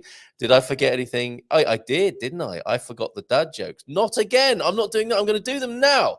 And I wished I kept Bobby here to hear these. I'm sure he'd love to share these with his kids. I didn't say it was your fault. I said I was blaming you. Try that today. Kleptomaniacs always take things literally. And I heard a rumor about butter, but I'm not going to spread it. That's a good one. That's not the sound we like to end on, though, here on the Good Morning Portugal show. Here, have some Gumper Dust. And it's been a beautiful show for the Lady of the Seven Skirts as a linguist, a cunning linguist. All these accents in English are just delicious. North England yesterday with Lee and Gardner McGrady, and now Welsh, Irish, and Coles as well. How would you describe mine, I wonder? Thank you for those car comments.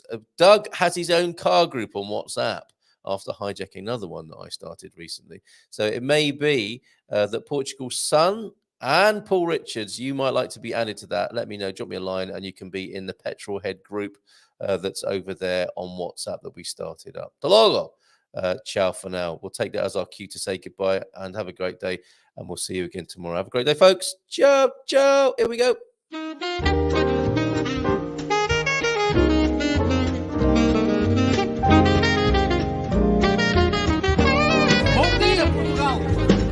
In Portugal, there's a YouTube show full of fun facts you need to know. Carl rings the bell and the members show to the GMP morning show. Featured guests will come and they will blow your mind. The audience will do so in kind. The little vanity mixed with some insanity on the morning show with GMP. Good morning, Portugal, and I'd like to welcome you to another fantastic day. Hey, Gumpers.